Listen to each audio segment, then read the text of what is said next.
Bon, ça va pas. Ça ne va pas du tout. Ça ne va pas du tout, les amis.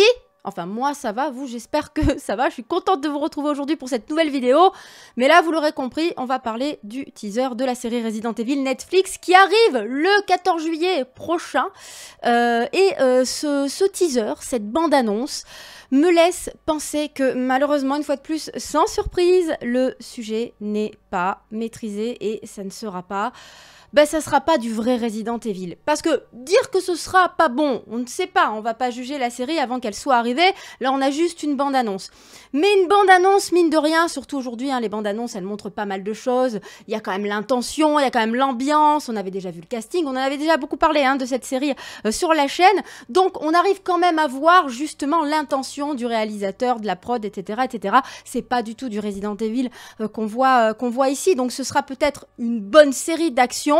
Mais voilà, c'est ça le problème. Ce sera peut-être une bonne série d'action, mais en tout cas pas du bon Resident Evil. Alors vous le savez, hein, pour cette série, on va avoir droit à 2 temporalités, ce qui pourrait être intéressant, hein, effectivement, puisqu'on va suivre les filles de Wesker, Billy et Jade, donc qui vont découvrir évidemment une New Raccoon City en 2022, vivre à travers cette nouvelle Raccoon City, mais également à Londres, concernant Jeanne, en 2036. Donc il y a vraiment une série qui va être ancrée dans la réalité, hein, puisqu'on a voilà, ce Londres qu'on voit dans les images. C'est vraiment très très beau à l'image. Honnêtement, il n'y a rien à dire, c'est hyper réaliste, forcément.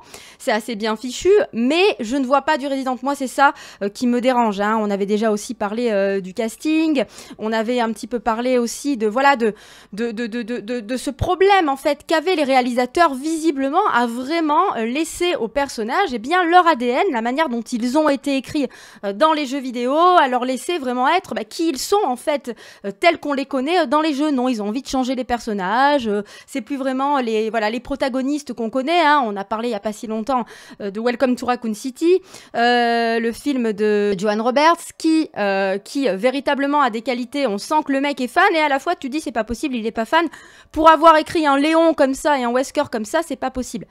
Bah là, j'ai l'impression que c'est un petit peu la même chose. J'ai l'impression qu'on va se retrouver, voilà, dans une série qui veut envoyer du très très lourd visuellement, de l'action, des explosions dans tous les sens, évidemment une armée de zombies. J'ai plus la sensation de voir effectivement un film de zombies très action que voilà, qu'une saga d'ambiance où il va y avoir du mystère, où on va être plutôt posé, avec une ambiance très chiadée.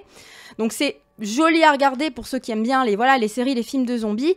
Mais il y a quelque chose vraiment qui me dérange, et même dans la bande-annonce, c'est pas du tout l'ambiance de Resident Evil. Je ne ressens pas en fait l'ADN, l'identité Resident Evil. Et encore une fois, c'est pas les acteurs, hein, puisqu'encore une fois, on a un casting où on retrouve effectivement des artistes qui ont déjà fait leurs preuves, hein, comme Lance Reddick, dans le rôle de Wesker, même si pour moi, ça colle pas forcément, Ella Balinska, hein, qu'on retrouvera d'ailleurs dans Forspoken, et tout un tas voilà, d'autres acteurs qui, voilà, dans cette bande-annonce, en tout cas, ont l'air de faire le job, qui ont l'air totalement investis. Mais pour moi, il y a vraiment un souci au niveau des gens, en fait, qui reprennent cette licence et qui se disent, bah, tiens, ça fonctionne, parce qu'il y a des jeux régulièrement, il y a des remakes, ça fonctionne, Resident Evil Village a cartonné, c'est une licence qui a encore de beaux jours devant elle, bah voilà, on va utiliser ce nom-là pour faire des trucs avec des zombies, des explosions, de l'action, du rythme. On va mettre quelques acteurs voilà, qui fonctionnent bien et qui véritablement peuvent bien jouer. Hein. Claire Redfield, par exemple, dans Welcome to Raccoon City, mais je trouve que la nana joue bien. Je trouve qu'il y a vraiment... On sent qu'elle est dans le truc. Et puis je trouve en plus qu'elle porte bien le personnage de Claire Redfield. Mais ça suffit pas, ça suffit pas. Et moi, là, ce que je vois, bah, très clairement, ça me fait très très peur, ça m'inquiète, et ça m'inquiète d'autant plus qu'à chaque fois, c'est la même chose, en fait. Hein. À chaque fois, t'es sûr d'être déçu, en tout cas dans les, voilà, dans les images qu'on voit, même si, encore une fois, c'est très joli quand on voit les chiens, quand on voit les différents monstres, on voit un liqueur à un moment donné. Là, je pense qu'on sera tous d'accord pour dire, oh là là, visuellement, c'est bien, mais... Tu sens que l'ambiance est pas là et que ça va être... Tu le sens venir gros comme une maison, que ça va être une série d'actions.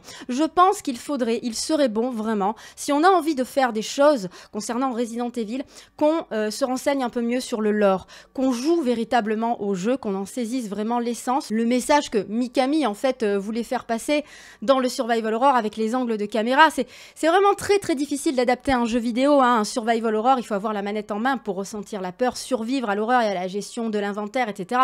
On peut pas retrouver ça dans un film ou dans une série, mais je pense qu'il faut saisir l'essence d'une œuvre avant d'essayer de l'adapter, et je trouve que en cela, Christophe Gans l'avait très très bien fait, par exemple avec Silent Hill, et peut-être qu'on devrait aller s'inspirer de ce côté-là pour essayer de faire quelque chose, ou essayer simplement voilà, de comprendre ce que le jeu, le lore du jeu, l'univers racontait. Il faut vraiment avoir cette connaissance-là.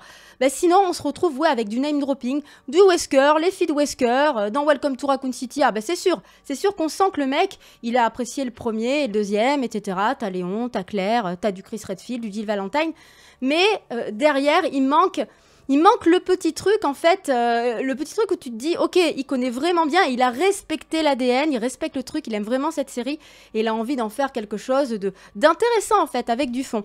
À chaque fois que je vois quelque chose, c'est soit un peu à la ramasse, soit gros film d'action, à l'image de ce qu'on avait vu avec Mila Jovovich, même si ça avait cartonné auprès du grand public, parce que forcément, nous, en tant que joueurs, on s'est senti un petit peu trahis, mais ça a énormément plu auprès du grand public, et là, j'ai l'impression qu'on va avoir pareil, un truc un peu à sensation, avec des explosions dans tous les sens. Bref, ça m'a pas plu du tout.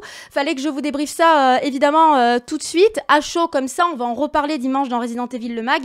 Mais je sais que vous attendiez ma réaction. Ma réaction est que j'ai un petit peu peur, que je vois pas de Resident Evil là-dedans, que c'est très joli, mais que... ça laisse présager que ça va pas raconter grand chose et qu'une fois de plus, on surfe sur le nom Resident Evil pour faire de l'argent. Voilà, et je suis un petit peu déçue. Après, j'espère me tromper. Si ça se trouve, ça va être très agréable à regarder. Si ça se trouve, je vais même vous dire, bon ok, c'est vrai que ça s'éloigne un petit peu de Resident Evil, mais c'est pas une mauvaise série. À voir, attention, on est encore en train de parler d'une bande-annonce, donc on spécule évidemment. Mais pour l'instant, je trouve que ça ressemble en rien à Resident et j'en ai un petit peu marre à chaque fois qu'on nous vende des séries, des films, qui, voilà, ne ressemblent en rien à ce qu'est réellement Biohazard, pour faire un petit coucou aux copains d'Eric Strife, à ce qu'est Resident Evil en réalité. Donc vous allez me dire ce que vous en pensez dans les commentaires, évidemment, les amis, n'hésitez pas, et puis si ça vous a plu, le petit pouce bleu. Pensez bien à vous abonner, parce que des vidéos, évidemment, d'actualité comme ça, évidemment, il y en a toujours. On fait beaucoup de streams maintenant sur la chaîne, mais il y a encore beaucoup d'actualités, notamment concernant Resident Evil. Donc je compte sur vous pour laisser votre petit message, et on se retrouve demain pour de nouvelles aventures. Peut-être qu'on fera du Evil Dead, voilà, je sais pas, mais en tout cas, là, en ce moment, là, voilà, ce soir, et je me repose un petit peu, ce week-end, je suis un peu en famille, mais on se retrouve en tout cas dimanche pour Resident Evil le mag, et dès lundi en stream. Des bisous, ciao ciao.